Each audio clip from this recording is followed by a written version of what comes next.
Welcome to another episode of Get Wisdom. I'm Brian Kelly, along with Get Wisdom founder and director, Carl Mollison. This week we're going to look at Creator's explanation for why there is nothing boring about boredom. This turns out to be a much more important topic than I anticipated, Carl. Well, I feel the same way. You created these questions, and I thought, well, okay, we'll see. And I wasn't too excited about this topic. But I have to agree with you, seeing the kinds of things that were asked and what Creator says about them. Some of it's quite unexpected, and some of it couldn't be more important than anything going on in the world at the moment. Go figure. Yeah, go figure indeed. Well, there's a lot to ground to cover, so we'll get right into it.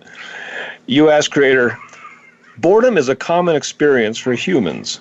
Everybody at some point in their life has experienced boredom. Some suffer from it only occasionally, and for others, it might be the biggest single problem they have. From Creator's perspective, can you share how big a problem boredom truly is for humanity, and what percentage of the population is experiencing it at a crisis level? All right, and as a channeler of Creator of all that is, this is what Creator said. We would say boredom is a serious problem because it is, first of all, a consequence of manipulation. That people are constrained. They are subjugated. They are suppressed. They are manipulated. They are dimmed down. They are dumbed down. And they are subjected to relentless subliminal programming in the deep subconscious mind to keep them complacent about many, many things going on around them. The world is highly varied, highly volatile, and highly dynamic under normal circumstances. This gives everyone an opportunity to experience novel things and to have many opportunities for learning and growth, which, after all, is a fundamental objective of life itself. Why create soul-based beings of consciousness if there's nothing for that consciousness to do? So boredom, we would say, is an abnormal state of being that is symptomatic of a deeper problem with disconnection. It could be a disconnection that is profound, as with the manipulations external to the human we have recounted, or it can be relatively minor, stemming from a person's own laziness or a lack of passion for things that has led them to an existence of quiescence with little changing and little stimulation to provide things of interest happening to engage the mind and the being, to carry out something of purpose. Everyone needs things like that to make living worthwhile. People can give in to their own laziness, but often that is secondary to a deeper limitation of some kind. We would say that more than 3/4 of the world's population is living an existence largely accompanied by a state of boredom. This can coexist with a person working hard or even furiously to have some kind of goal or requirement met, but that does not mean they are happy simply because they have something to do and have a role in life. That can be said of slaves and prisoners behind bars as well. They have a routine they must follow, and they have obligations they must conform to with many rules and limitations. And in the case of those who believe they are free, but nonetheless are slaves to a humdrum job they must engage with in order to make a living and survive, there may be very long periods of time when all they can do is little more than work and then sleep at night and then go back to work again when they are working 2 jobs, or when they are so exhausted there's little more they can do. And there is often so little money, one cannot support any kind of creative endeavor that requires materials or perhaps travel to obtain information and access to things needed for the pursuit, and so on. That relentless humdrum existence of the worker is enshrined in cultural lore as a noble effort, and indeed, on one level it is, because it does contribute to the survival of the whole, but it does so at great cost. It is soul-numbing to be a drone, to be a cog in a wheel that must keep turning, and little freedom of choice is involved. One must work or perish. So the idea of freedom and liberty extends only as far as the physical demands of life intrude, And then tough choices must be made about how one spends one's time. Few have the luxury to stop and smell the roses, so to speak, and have hobbies and pursuits that are uplifting and inspiring. This is seen to by the interlopers, largely in feeding you corrupting influences through the media of all kinds. These are disguised as entertainments, but are really a kind of propaganda to create false expectations, false impressions, and false teachings about many things, especially morality. There will be little that is uplifting spiritually or encouraging a spiritual perspective. That is no accident either. So we would say boredom is, first of all, a consequence of a lack of choices. So people have no good role models, nor a cultural framework with a kind of structure that promotes the idea of learning and growth on a lifelong basis, and the implementation of creativity and doing things that are uplifting and inspiring as the highest priority. That would create a quite different world than the one you inhabit. Well, I must say the revelation that 3/4 of humanity has their lives largely accompanied by boredom, which is what Creator is saying, is a very, very sobering realization, I must say. Yes, it is. And this is quite a disparaging picture of our world, but it is what it is. And yes, Creator is telling it like it is, not mincing words, just calling us out on the shallowness of our culture at the moment. And many of us who've lived a while and gotten into their senior years have seen this transition, this evolution or devolution, I would call it, from things that used to be comprised of quality with high standards and a purpose behind them to things that are more trivial and more primitive. Yes. And appealing to baser needs and devoid of spiritual purpose. And that is a big hole when you leave it empty in yourself. And the loss of leisure time.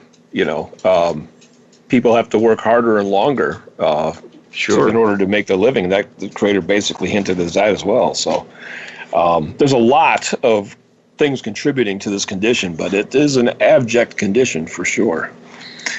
You ask Creator, how widespread a problem is boredom for consciousness? Does all consciousness suffer from it potentially? Do plants get bored? Do planets get bored? Well, it's probably news to some of you that everything has consciousness, despite what science says. They're still struggling to figure out whether consciousness is real, so they're a bit behind. But this is what Creator says. We can tell you that plants and planets do not get bored. They thoroughly enjoy their existences because they are fully engaged. They know what they are about, and they know how to find out what might be needed and to implement it to have a successful existence. This is not to say everything goes perfectly because, as you know, there are hazards in the physical realm of many kinds. The competition for survival with an environment that varies over time with weather and seasons presents many difficulties of adaptation for plants and animals and the planet as a whole, in the case of Earth, having to adjust for the changes that affect its consciousness from environmental destruction and earth changes and so forth. But this is a part of living and what makes the process of living dynamic. It adds interest and it adds challenge. Both are needed by consciousness, first of all, to justify its existence.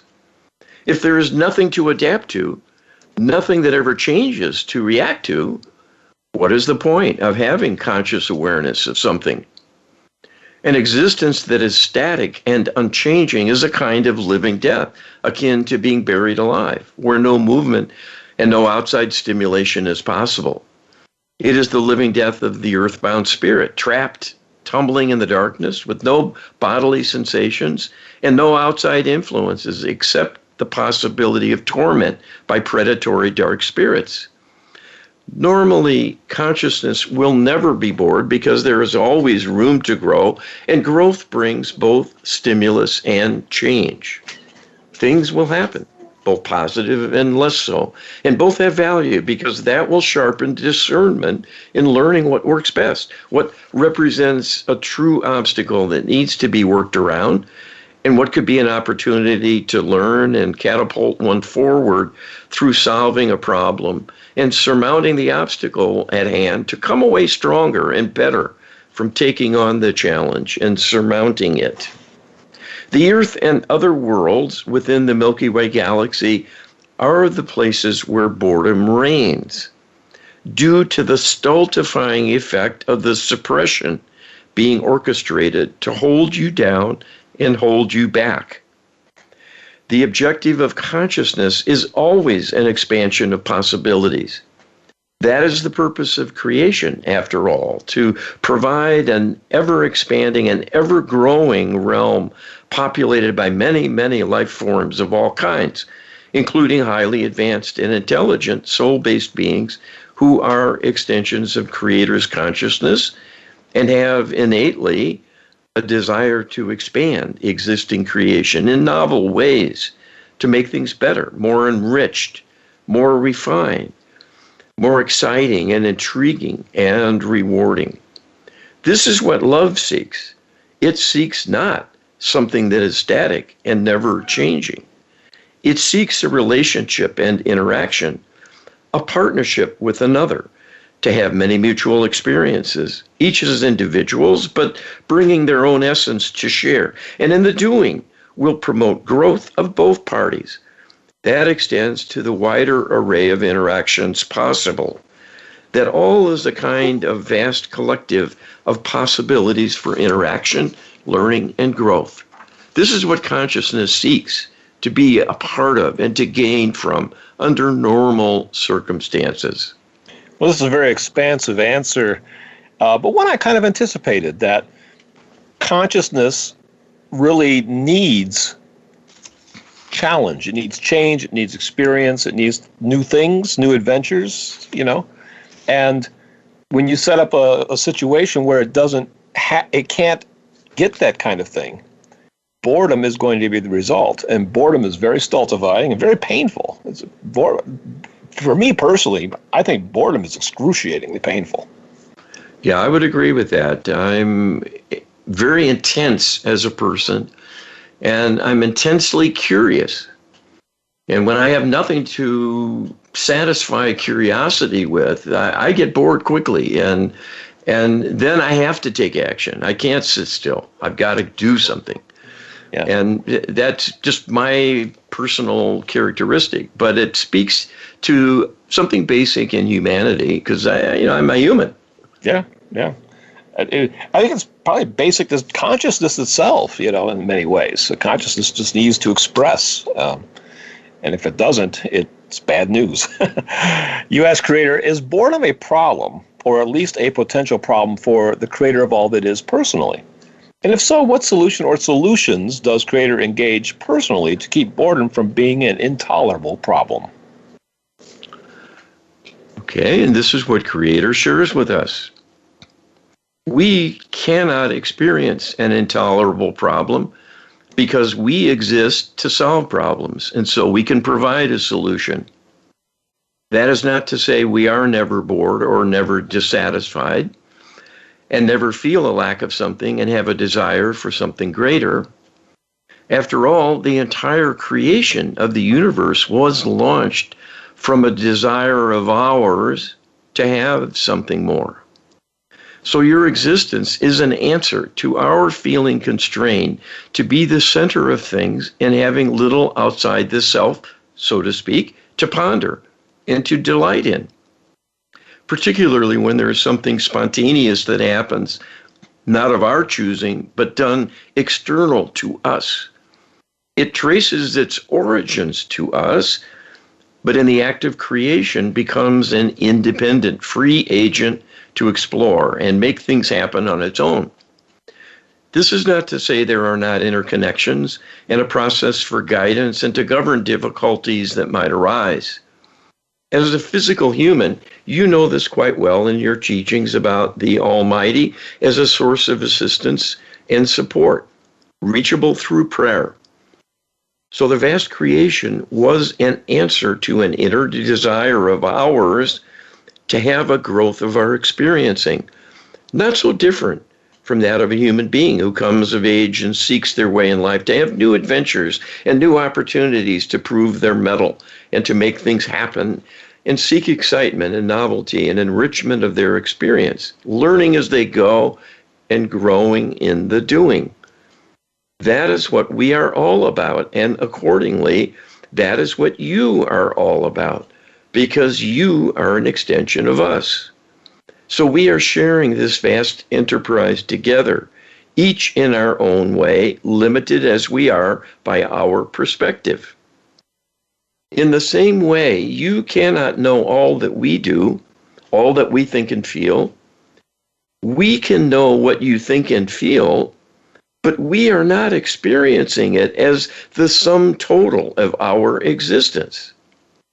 So in that respect, you have distinctions and a special perspective, a kind of achievement we do not. And that is the nature of our great admiration and respect for you, because you cannot solve your problems easily as we can. So in that way, your courage, your determination, your resolve, your persistence, and your remaining in divine alignment, despite the great difficulties you are immersed within, allow us to see that part of ourselves that was always a potential, but never truly had a means of expression until now, with your creation.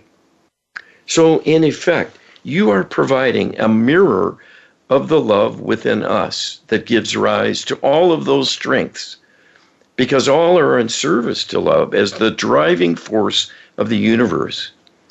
Whether you perceive that intellectually or not, it is the truth, and that is what makes you special and very special to us. I think that last paragraph there is one to be reread about a dozen times. Creator is essentially coming out and telling us what we do for Creator in terms of the importance that we have and what we are providing to Creator that Creator cannot actually provide for Creator's self.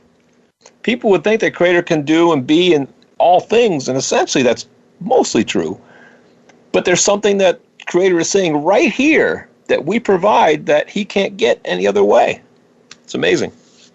It is amazing. And, it was a surprise to me, this precise answer. And I'm really touched and deeply moved by this declaration of loving interest, loving concern, loving acceptance, and a loving appreciation for our existence and who we become as we move along on our journey. Yeah. With some independence from Creator. And so this is a grand undertaking. Indeed it is. And real quick, we think, the idea that we are children of God, I think that has extra meaning in reading this because, when you're following your children, you love them and you want to see them and they surprise you. You look for the children to surprise you. So this is one of the things I think that really relates to that. Be sure to check us out at getwisdom.com. We got all kinds of content for you on all kinds of topics. Boredom is just one today, but we got a slew of them. Check it out. We'll be right back with more Get Wisdom right after this. Welcome back to the second segment of this week's Get Wisdom. We are looking at Creator's perspective on boredom, and we're learning that it is a bigger, deeper problem than most of us realize. Very much so, Carl. Yes, I think this is a surprise, and will surprise a lot of you. Yeah, but it's important. It's an important message, and it gets better as we go in terms of the value in understanding it more deeply. Yes. You ask Creator, solitary confinement is widely considered one of the cruelest forms of punishment that can be imposed on a human being. Is solitary confinement weaponized boredom? And Creator tells us this is an astute observation. And it provides perhaps the clearest demonstration of the evils of boredom and the fact they represent an abnormal state of being that truly creates a kind of prison for the experiencer. regardless of their place in things and their status and their role in life and their individual circumstances, whether at liberty or incarcerated. Someone can be a free person as a citizen, but still living in a prison of their mind's creation, in accepting the limitations of their culture and their perceived assigned role in life, and that there's no possibility of changing anything in an appreciable way to make a difference in their lives. To be sure, a prisoner in solitary confinement has the stark reality of an enforced disconnection from life with no possibility of change, at least for the duration of their sentence.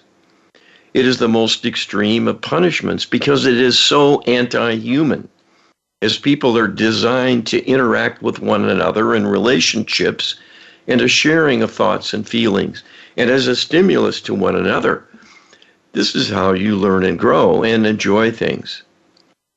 Taking a vacation and experiencing new things is not the same, doing it alone, as when you're with a life partner who you love and can share the enjoyment with one another. Enjoying something new and the novelty of a vacation trip, for example, can enrich the self and is a kind of self-love to give oneself such an opportunity. But you are designed to share such experiences, all of life, with others, because most roles in life are collaborative in some way or another. If only working as an employee and having a supervisor, it is still interacting with other humans with a give and take, a learning and growth, and sometimes discipline and feedback from those in higher authority that will help provide a stimulus to learning and growth and refining of skills to develop further excellence. And that sometimes will carry a person much further along than if left to their own devices and doing something in isolation.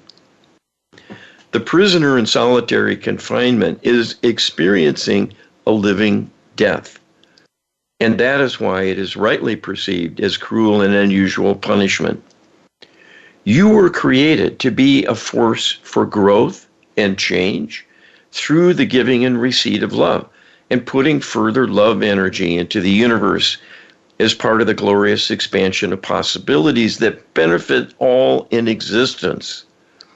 When that is cut off by prison bars, it is a denial both to that individual as well as the collective human family.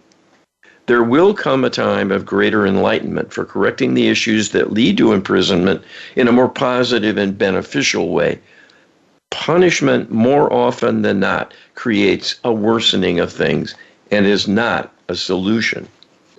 Well, I would say you could certainly underscore that with solitary confinement.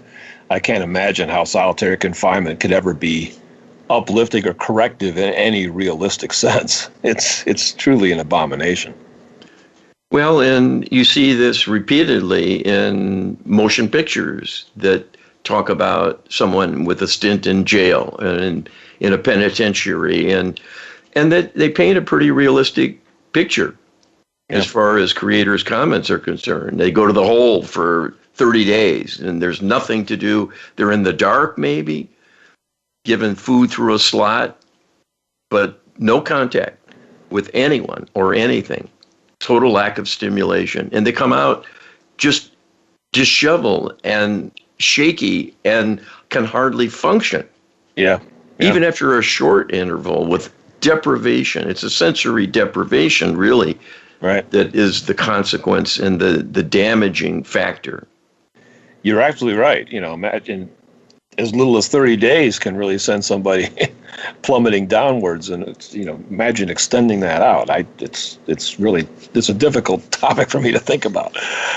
U.S. creator, in the Philadelphia experiment lore, it was said that some of those who disappeared while on a Navy ship as part of an attempt at time travel then reappeared with the ship minutes later but were hopelessly insane. That even though they had been gone but for a few minutes, they reportedly experienced being in limbo for an interminable amount of time that felt like 1,000,000 years. Did this actually happen? And if so, how can consciousness experience 1,000,000 years of time in what is just a few minutes on Earth? All right, this is what Creator says about this. And you can get books on the subject. that have interviewed witnesses who were a part of this Navy experiment in time travel. The Philadelphia experiment was a real occurrence and has been fairly accurately reported, although the details remain buried as still considered top secret. This was part of a deception stemming from the collaboration ongoing between the U.S. government and military with the extraterrestrial interlopers, but not realizing they are not here to help, but only to harm humanity. In a desire to have some of the advanced capabilities of the extraterrestrials, an experiment was arranged to allow humans to experience time travel as a way to have an exposure to that capability, but with a warning that humans might not be able to fully handle the experience. Nonetheless, the military was adamant they wanted to take this on and proceed with learning the ropes, so to speak. This, in effect, was a trap set by the extraterrestrials to thoroughly discourage this notion on the part of the humans involved, and at the same time to have the personal enjoyment from their depraved thinking, to make a game out of it and see how much suffering they could cause along the way. The experiencing of those unfortunate individuals who came back literally with shattered minds was arranged to happen by the extraterrestrials, sending them into another time domain and leaving them to languish in a state of being in limbo, just like the earthbound spirits, where they were tumbling in the dark with no capability to do anything and were in a state of torment for a vast stretch of time. In effect, they were sending them into the past and letting them catch up, because all of what is taking place, the many parallel lifetimes being lived simultaneously, is happening in the now and can overlap as well without people being aware of this reality. So this provides the answer for how someone could be gone for 1 million years and return. It is through time travel, which the Extraterrestrial Alliance has mastered and take advantage of routinely. They were wanting to discourage human pursuit, just as they will not share their advanced interstellar travel capability and its technology with the humans. So anything of this kind, where there is pressure from the humans to learn more and gain more, the extraterrestrials will find a way to pull the rug out from under any such undertaking. And this is a premier example where the humans involved in the experiment ended up being tortured or killed because of it, and we're told that the technology the extraterrestrials have developed for this purpose is simply not compatible with the human makeup, and so needs to be off limits for humane reasons. This was a deception, an outright lie, but served to dampen the enthusiasm of the United States military for pursuing the idea of time travel. This is how the extraterrestrials get away with all of their predations. They arrange things so humans blame themselves or one another for everything bad that happens, just like with their reign of terror through manipulating the weather to create tornadoes and hurricanes, massive wildfires, blizzards, droughts, floods, volcanic eruptions, and earthquakes. They blame it all on fossil use by humans to cause global warming, and that climate change is human-caused. Once again, that points the guilty finger of blame at humanity, when it is the interlopers who are responsible for all of the disasters, including global warming, which is an alteration of the sun they have caused directly. The lesson from the Philadelphia experiment needs to be that the extraterrestrials are not to be trusted, and that the ongoing collaboration is a sham and will only end in the demise of humanity on a much wider scale. I think that's putting it lightly. Are we getting bored yet out there? Radio land? You know, maybe they've left the room in disgust. I don't know. But just as you think that the interlopers couldn't be more depraved, then this comes forward, and this is the epitome, in my opinion, of evil.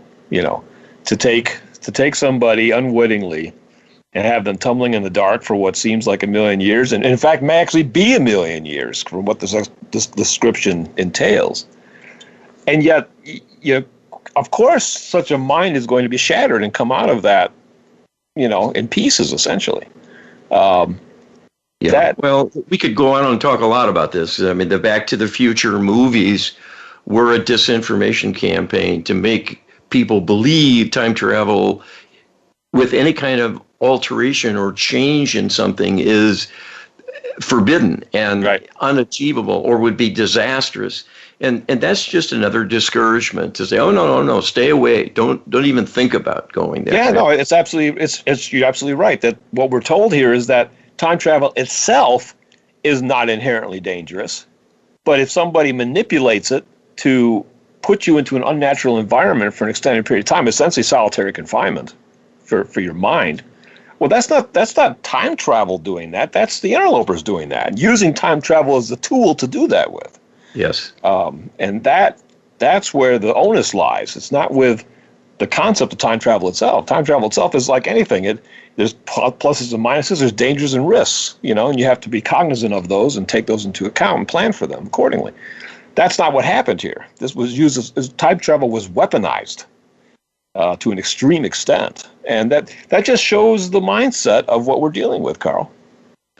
Well, it's sad, but it is true, and we do comment on this fairly frequently now because this is an urgent problem. They run rings around us, but they do it to put a noose around our necks, and they're squeezing it tighter all the time. And this won't end well unless people start praying and doing healing requests from the divine realm. That's our hope. That is and our the hope. only thing that will help. So let's keep going and explore this a bit more. Yes. You ask Creator, is this being in limbo that time travelers experienced exactly the same as the limbo experienced by 1/3 of humanity at death who become earthbound spirits? Is boredom the most excruciatingly painful experience of being in limbo? Okay, Creator says, here again is a highly perceptive question connecting the dots here between these two phenomena. Indeed, the experience of boredom very much equals the experience of being in limbo as an earthbound spirit cut off totally from all sensation and outside stimulus. It is an entirely abnormal circumstance that is intolerable to the soul-based consciousness seeking variety and yearning to express and explore many, many things. It is a question of degree and length of experiencing in comparing varying personal experiences. Most human boredom is experienced, at least with awareness, there are things beyond the self. They might seem out of reach in the moment, but they are not invisible, and there is a logical path to arranging an escape from drudgery and a static circumstance. When one is cut off from any possibility of change, as with imprisonment for life, or being in limbo, enveloped in the nothingness, it is the ultimate in a stultifying, featureless, and purposeless existence, very akin to being buried alive. Well, in some ways, this underscores my worst fears, Carl, and that, being in limbo is akin to boredom, and Creator says that here. So if you want an idea of what befalls us if we end up in limbo, if we end up in a state of being earthbound following our death because we don't have a significantly high vibration in order to see the light callers and make it back to the divine realm, you can see what you're in for, and it's not pretty. There is a cure. And there is a preventive measure, which is having a session done with the Lightworker Healing Protocol, because we built into it now a kind of insurance policy for when you transition that God and any spirit being involved in a healing capacity will come for you and will work on healing you and raising you up to ensure your eventual transition successfully. So you won't go through this kind of experience. Those without faith, who are not spiritual in their orientation, or who die a tragic death and maybe a surprise death from a tragic accident or something. This fate can befall them. They're just not really in a good frame of mind to work with the light callers. So they need help. Well, guess what? The earth plane is our responsibility, and that's considered part of the earth plane. They cannot go beyond certain limits to raise someone up. But a human can request that they go all out and bring in all the healing needed to get the job done. And that's part of the learning and growth we're getting through Get Wisdom. This is a good example, like we call it Get Wisdom. Yeah. It's learning how to navigate more successfully and with greater possibilities for happiness and joy. So this doesn't have to be a problem. No, it doesn't. You can ensure your own future and that of your loved ones by working with us. Do it two ways. You can engage our Lightworker Healing Protocol practitioners, which you can access at getwisdom.com. Look at our healing tab up on the menu and navigate through that, and you can find your way to our services. And you can also learn the Lightworker Healing Protocol yourself to be able to do for yourself as well as your loved ones, friends, or even as an occupation, perhaps someday. You can find out about the Lightworker Healing Protocol at getwisdom.com/LHP. That's getwisdom.com/LHP. And one of the aspects of the protocol that is directly akin to what we're talking about here is the idea of spirit rescue. And Carl, you mentioned that, where somebody who is trapped, and 1/3 of humanity, 1 out of 3 people who pass on are not going to make it to the light right away. And every single one of them need help. And we have the means to help them. Yes, and we help rescue a lot of people's loved ones who are languishing out there. And when I first started doing this, I wasn't getting many clients yet. And so I just reached out to people I knew of and cared about, including a lot of celebrities. And I found a lot of celebrities were still out there many years after they passed. Judy Garland,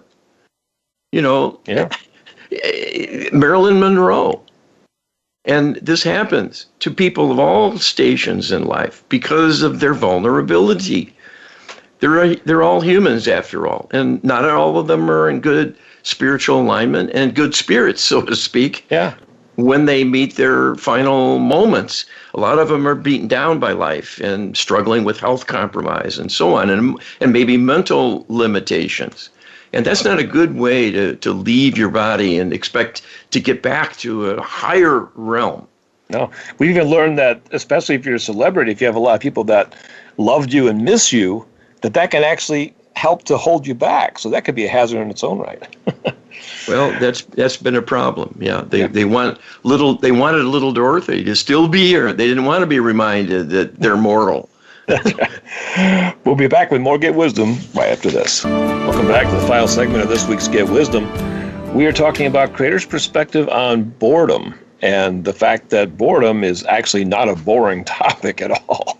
It's very, very important.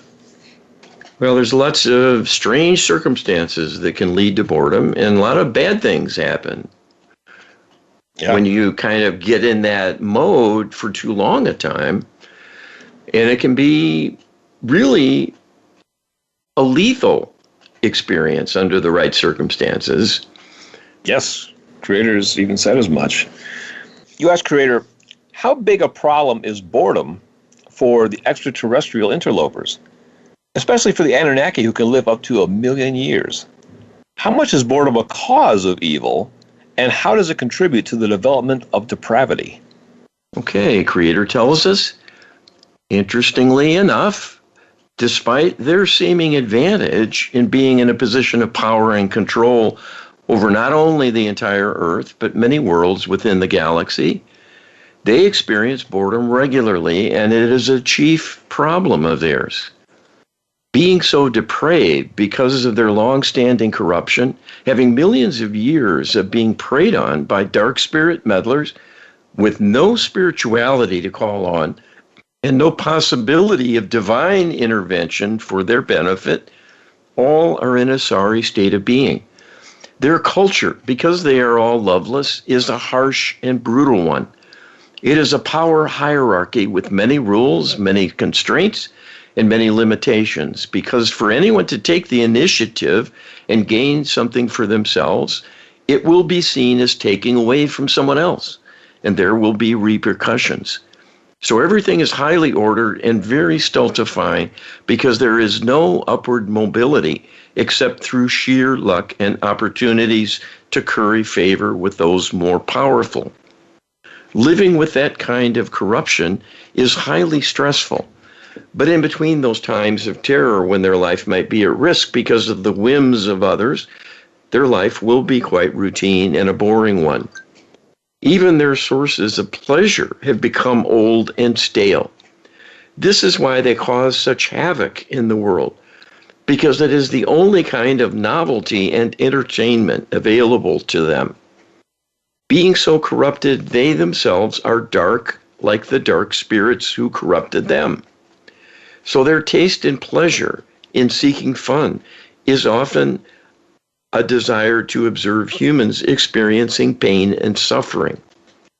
They love thwarting human plans, crushing your dreams, and giving you obstacle after obstacle to thwart your future and even your survival. But in the end, that enjoyment is, as well, living proof of the hazards of existence, knowing that one day they could be a victim of their brethren from taking some kind of political misstep and receiving the harshest of punishments. That is no way to live. It is a way to live in torment and eventually perish. Wow. And when you think of what they have in terms of an ability to travel the extent of the galaxy, to see countless worlds, to take in beauty that must be breathtaking across the face of the galaxy and the universe, and yet they're utterly unable to do so. That they're literally prisoners in a prison of their own making, even though they have the means to enjoy so much. It's really disheartening.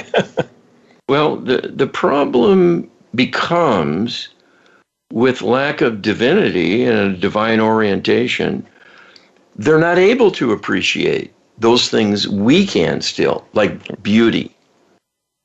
Yes. And it's sad. It's quite sad. But the language really is revealing about this kind of state of mind they have. When you think about the phrase mindless cruelty. Yes, that's a good one. I mean, that's very appropriate because they are mindless in the sense of their unawareness of the divine and all that causes as a consequence, the lowering of them, lowering their sights, lowering their expectations, lowering their range of possibilities for things that are really exalted and lofty and awesome. Think what the potential could be as physical beings with all that they know after almost 5 billion years of their society. And they're dumber than we are about basic things like there is a God and love matters. And love is the purpose of the universe. And when you're loveless and don't deal in love, you're out of alignment and you're going to have trouble. Yeah. They lack that basic understanding. And look what it leads to. Pulling the wings off flies all your life, not just as a mindless, cruelly focused child who doesn't know better. Yeah, having all that technology just to be that mindless, that little 8-year-old child pulling the wings off of flies, that's a little disturbing analogy, but it's nevertheless true. And we can see even in our own cultures these days, especially with the video games that are so violent, that we're actually acting more and more and more like these depraved interlopers. They're imposing their culture on us, and unfortunately, we're also accepting the culture to a very disturbing degree. Yeah, they gave us the secular movement. They gave us the concept of racism to divide and conquer, and it's working quite well as a tool to destroy our culture. Yeah. And it's a false god. All of this technology creates more disconnection and more support for a materialist view of reality. And that can only lead to cutting off our lifeline. That's what happened to them. and Yeah. giving up on God, they gave up on themselves. Well, Creator said that the nature of consciousness is to be collaborative. But what the interlopers are all about is almost anything but collaboration. So it's the exact opposite. Just like evil is the opposite of good. Boredom is the opposite of creativity. So it's there's a lot of healing that has to take place. We're going to talk about that right now, Carl. Can Creator share how prayer work and the Lightwork Healing Protocol can help to heal those excessively plagued by boredom? All right, here we go. Creator says, the plight of humanity, suffering as you do with all manner of difficulties, physical, mental, emotional, and spiritual, as reflected through your culture on all levels, and the environment you inhabit, given your frailty as a physical being that is fragile and subject to many wounds and premature death through illness or accident, there are many lessons to be learned. The chief way to proceed to make things better is through growth and learning the truth about the sources of the problems you face and are dealing with personally. All human beings are corrupted in their thinking and imparted with many negative beliefs that do not serve you but only take away. This long, long heritage of human suffering is a prescription for a continuation and even a worsening of difficulty and unpleasantness. This is much discussed today in America with the history of slavery. That is but one chapter in human history and is reflected in all the circumstances around the world where people are enslaved or simply subjugated by their leadership to make slaves of them as citizens, as serfs, as peasants, as underlings, as minions, to feed the government rulers and to be penalized through taxation to ensure this comes about. You have not lived in a normal world, even though the average person has had hundreds of lifetimes as a physical human.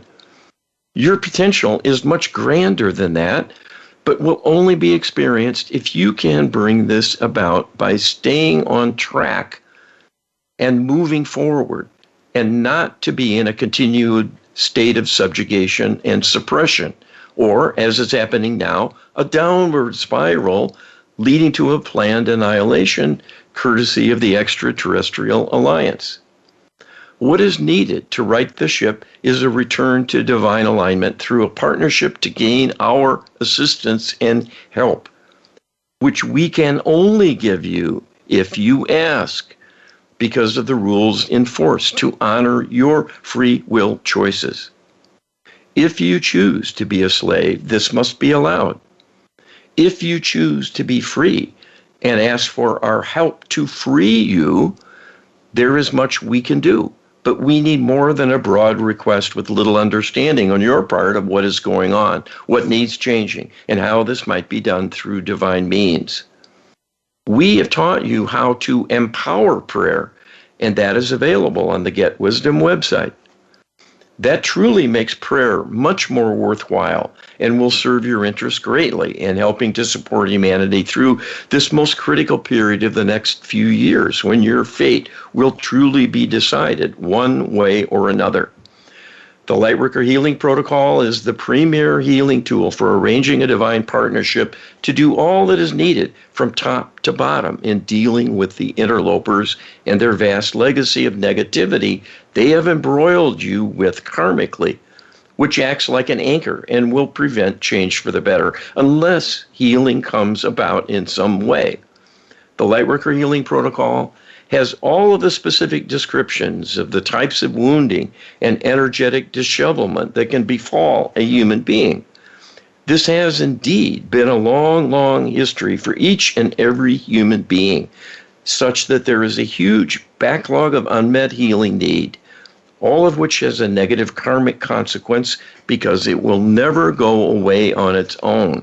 It can only be healed through a purposeful partnering with the divine to arrange for this to happen.